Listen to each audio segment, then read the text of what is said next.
विश्व के सभी मेरे साथियों को राजरत्न अम्बेडकर की ओर से जय भीम, नमो बुद्धाय। द बुद्धाइज धम्मा के 28वें भाग में आप सभी लोगों का स्वागत है। आज के इस एपिसोड को शुरुआत करने से पहले मैं विश्व के सभी मानव जाति के लोगों को रमजान ईद की तहे दिल से मंगल कामनाएं देता हूं और खास करके भारत के मुस्लिम समुदाय का मैं धन्यवाद अदा करना चाहता हूं, शुक्रिया अदा करना चाहता हूं, जिस तरह से उन्होंने एक अच्छा मैसेज पूरे भारत में दिया। क्योंकि भारत में सभी लोग जानते हैं, सभी मुस्लिम भी जानते हैं किस तरह से एक षड्यंत्र रचा जा रहा था ताकि ज़्यादा से ज़्यादा मुस्लिम बाहर आए, अपनी खरीदारी करने के लिए भीड़ इकट्ठा करें और फिर उन लोगों के ऊपर और भारत में इस तरह से प्रचार किया जाए कि भारत के मुस्लिम ये भारत में कोरोना फैलाने के लिए काम कर रहे हैं। इस तरह से एक बहुत बड़ा षड्यंत्र आज भारत के मुस्लिम समुदाय ने उखाड़ फेंक दिया है। इसलिए मैं भारत के मुस्लिम समुदाय का तहे दिल से शुक्रिया अदा करना चाहता हूं और बढ़ते हैं अभी अपने भाग के ओर। तथागत बुद्ध, हम जानते हैं कि कपिल वस्तु में आए। तथागत बुद्ध कपिल वस्तु में आने के बाद वो अपने पिता राजा शुद्धोधन से मिले, अपनी माता महाप्रजापति से मिले। उसके बाद वो अपने घर गए, यशोधरा से मिले, राहुल से मिले। राहुल से मिले ही नहीं तो उन्हें अपने संघ में प्रविष्ट भी किया। अब देखते हैं आगे। जब तथागत अपने देश में शाक्यों के देश में कपिल वस्तु में आए तब उन्होंने देखा कि शाक्य ये दो गुटों में बटे हुए हैं। पहला गुट वो था जो तथागत बुद्ध के अनुयायी थे, जो तथागत बुद्ध के हितचिंतक थे, और दूसरा गुट वो था जो आज भी तथागत बुद्ध से सिद्धार्थ गौतम जब शाक्यों के बैठकों में उन्होंने विरोध किया था तब से लेकर अब तक वो उनके विरोधी बने बैठे थे।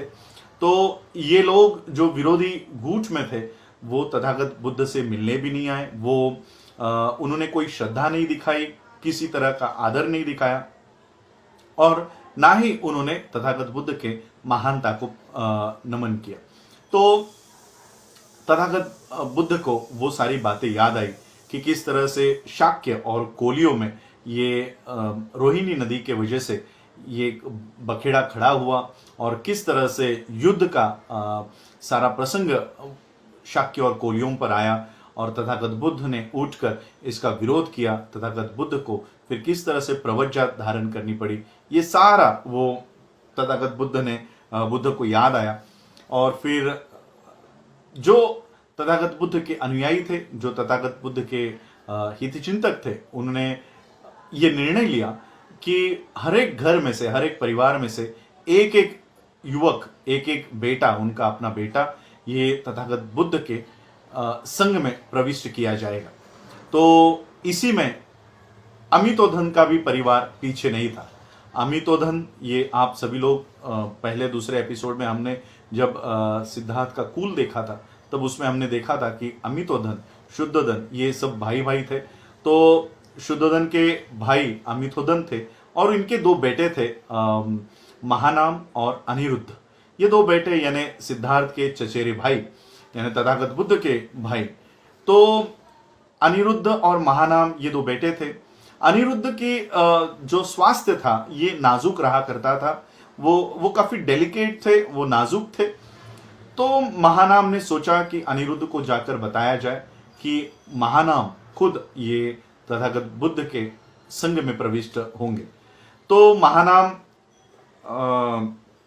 अनिरुद्ध के पास गए। अनिरुद्ध के पास जाने के बाद उन्होंने अनिरुद्ध से कहा कि मैं तथागत बुद्ध के संघ में प्रविष्ट होना चाहता हूं, अगर आप होना चाहते हो तो मुझे बताइए। तो अनिरुद्ध ने कहा कि आप जानते हैं कि मेरी स्वास्थ्य ये नाजुक रहता है, तो आप ही ये इस तथागत बुद्ध के संघ में प्रविष्ट हो जाओ, क्योंकि मैं घर से बेघर होके ये सारा काम और ये मुझसे नहीं हो पाएगा। तो महानाम ने अनिरुद्ध को बताया कि वैसे भी घर में भी एक घरेलू जिंदगी जो बिताता है वो भी काम से कभी मुक्त नहीं हो पाता। आप जब घर में रहोगे तब आपको हर साल खेत जोतना पड़ेगा, खेत को पानी देना पड़ेगा, उसमें बीज लगाने पड़ेंगे, बीज साफ करने पड़ेंगे, जो धान आता है वो इकट्ठा करना पड़ेगा, वो साफ करना पड़ेगा, वो ठीक तरह से रखना पड़ेगा, फिर से अगले साल खेत जोतना पड़ेगा, बीज बोना पड़ेगा।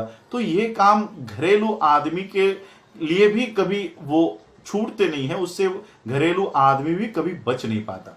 तो अनिरुद्ध ने कहा, अरे बाप रे, इतना काम होता है? तो इंसान को तो अपने 5 इंद्रियों का कभी सुख लेने का उसे तो कभी मौका ही नहीं मिलेगा। तो अनिरुद्ध ने सोचा, क्यों ना मैं ही तथागत बुद्ध के संग में प्रविष्ट हो जाऊं। तो उन्होंने महानाम से कहा कि आप घरेलू जिंदगी आप बिताओ, मैं तथागत बुद्ध के संग में प्रविष्ट होने जाता हूं। और फिर अनिरुद्ध ये अपने माता के पास गए।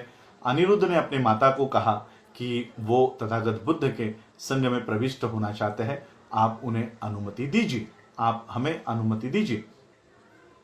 तो अनिरुद्ध के माता ने कहा कि अनिरुद्ध और महानाम दोनों भी मेरे लिए समान है, तुम दोनों भी बहुत अच्छे पुत्र हो और सिर्फ मौत ही हमें एक दूसरे से जुदा कर सकती है। मैं आपको तथागत बुद्ध के संग में जाने की कोई अनुमति नहीं दूंगी। तो इस तरह से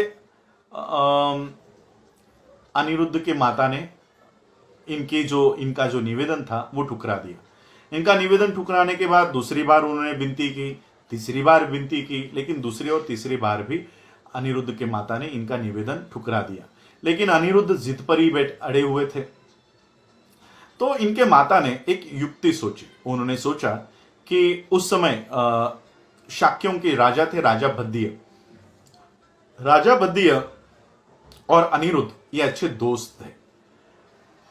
अनिरुद्ध के माता को पता लगा कि राजा भद्दिय ये कभी भी प्रवर्जित नहीं होंगे, क्योंकि वो राजा है, उनके पीछे बहुत सारे काम हैं, तो वो कभी प्रवर्जित नहीं होंगे।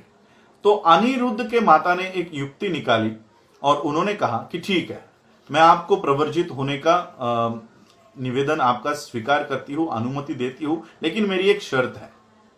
जब तक राजा भद्दिय आपके साथ प्रवर्जित नहीं होते, तब तक मैं आपको प्रवर्जित होने की अनुमति नहीं दूंगी। तो अनिरुद्ध राजा भद्दिय के पास गए और राजा भद्दिय को कहा कि हे राजन, आप मेरे प्रवर्जित होने के आड़े आ रहे हो। तो राजा ने कहा, अगर ऐसा है तो वो अड़चन, वो जो कुछ भी वो अड़चन है वो दूर की जाएगी, वो सब जो कुछ भी प्रॉब्लम्स है वो हटाई जाएंगी। तो अनिरुद्ध ने कहा कि मेरे माता ने मुझे इस शर्त पर अनुमति देने के लिए कबूल किया है कि जब तक राजा भद्दिय प्रवर्जित नहीं होते तब तक मैं आपको अनुमति नहीं दूंगी। तो फिर राजा भद्दिय ने कहा कि मेरे लिए तो ये मुश्किल है।